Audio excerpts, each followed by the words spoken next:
Thinking about becoming a self-published author? Today I want to share 3 things that I wish I knew when I was starting my self-publishing journey. The first thing is have a plan. When I say have a plan, I don't mean just for one book.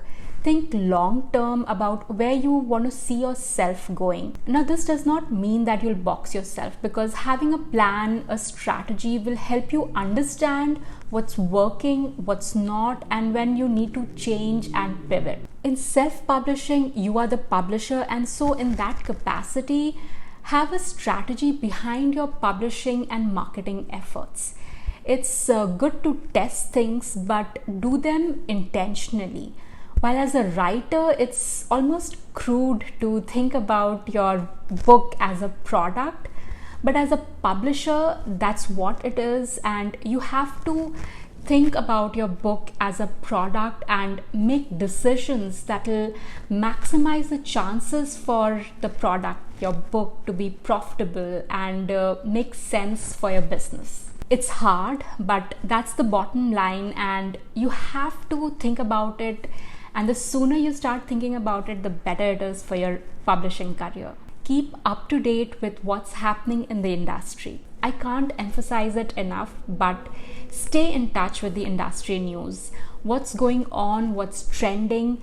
Some ways to do this is attend events, listen to podcasts, be on newsletters, in Facebook groups, attend workshops and book events.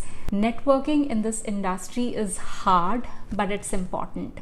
Identify people from the industry who are knowledgeable and see what they say and what they are sharing. Make some time for this, because this helps you in ways that you'll not be able to imagine right now. I'm an introvert and I have a hard time networking, but it's something I'm working on, and it is not something you can do over a course of, say, a month or 2 months.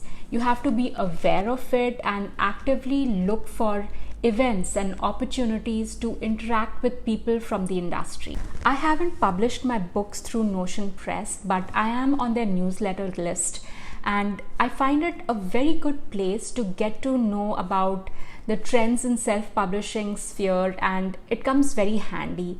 They also do a lot of inexpensive events for authors and indie authors in particular. Importance of self-editing and hiring the right editor for your work. This might feel like a no-brainer to you and absolutely redundant for someone else, but understand that all the strategies and marketing will get you only so far.